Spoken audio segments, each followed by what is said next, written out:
গতকাল স্পেশাল 24-এ মনে আছে তো নিপা নিয়ে শো করেছিলাম। আজকে সেই নিপার একটু আপডেট আপনাদের দিই, কারণ নিপার উদ্বেগটা আরও বেড়েছে এই জায়গা থেকে, কারণ গত 48 ঘন্টায় দুজন সন্দেহজনক নিপা আক্রান্তকে ভর্তি করা হয়েছে বেলেঘাটা আইডি হাসপাতালে। মাথায় রাখবেন, দুজন কিন্তু ভর্তি রয়েছে ইতিমধ্যেই, তারা গুরুতর অসুস্থ বারাসত হাসপাতালে। এই যে নতুন করে দুজনকে ভর্তি করা হয়েছে বেলেঘাটা আইডিতে, এদের নিয়ে কি আপডেট জানবো। অয়ন রয়েছেন আমাদের সঙ্গে। অয়ন, বর্ধমান জেলার মুখ্য স্বাস্থ্য আধিকারিক যেমনটা জানিয়েছিলেন যে 38 জন সন্দেহজনক বর্ধমান মেডিকেল কলেজ হাসপাতালে যারা কর্মরত, যারা কিনা এই নিপা পজিটিভ যে দুজন নার্স বারাসাতে বেসরকারি হাসপাতালে ভর্তি রয়েছেন তাদেরকে দেখভাল করেছিলেন বা তাদের সংস্পর্শে এসেছিলেন।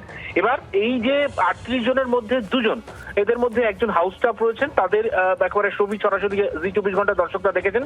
সকাল 11টা নাগাদ তাকে বেলেঘাটা আইডি হাসপাতালে নিয়ে আসা হয়। বিশেষ যে আইসোলেশন ওয়ার্ড, সেই আইসোলেশন ওয়ার্ডে ভর্তি করা হয় এবং তার বাড়ি দক্ষিণ চব্বিশ পরগনা জেলায়। তাকে বর্ধমান মেডিকেল কলেজ থেকে বলা হয়েছিল কর্তৃপক্ষের তরফ থেকে যে আপনার যেহেতু উপসর্গ রয়েছে আপনি বাড়িতে চলে যান, হোম আইসোলেশনে থাকুন।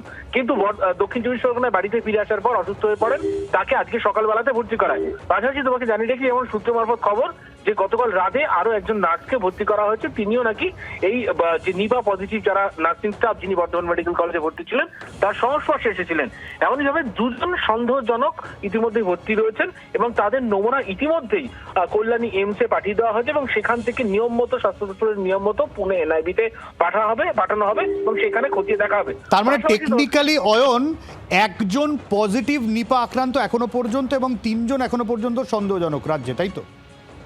তোমাকে বলে রাখি যে গতকালই তুমি যে বিষয়টা বললে যে বারাসাত যে বেসরকারি হাসপাতালে যে দুজন ভর্তি ছিলেন তাদেরকে কনফার্ম পুনে এনআইভি গতকালই একেবারে রিপোর্ট দিয়ে রাজ্য স্বাস্থ্য দপ্তরকে জানিয়ে দিয়েছে দুজন পজিটিভ এবং বাকি দুজন একেবারে সন্দেহজনক। যে বিষয়টা বলছিলাম তাদের নমুনাও কিন্তু ইতিমধ্যে এইমসে পাঠানো হয়েছে, সেই নমুনা পুনে এনআইভিতে পাঠানো হবে এবং তারপর সেখান থেকে কিন্তু পরিষ্কার হবে গোটা বিষয়টা। অনেক ধন্যবাদ।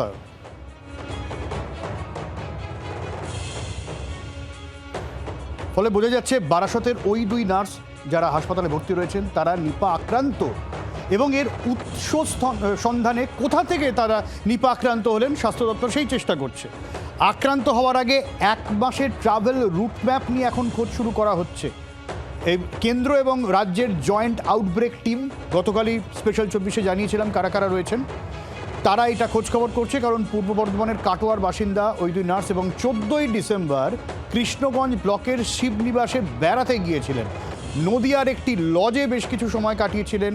ওই সময়ের মধ্যে কাদের সংস্পর্শে এসেছিলেন, তার রুট ম্যাপ কী ছিল, সমস্ত তথ্য সংগ্রহ করা হচ্ছে। লজের মালিক কয়েকজনকে আপাতত হোম আইসোলেশনে থাকার নির্দেশ দেওয়া হয়েছে এবং দেখলেন তো তাদের সংস্পর্শে আসা 2 জন আরও নিপা সন্দেহ হয়েছে এরকম, তাদেরকে বেলেঘাটা হাসপাতালে ভর্তি করতে হয়েছে।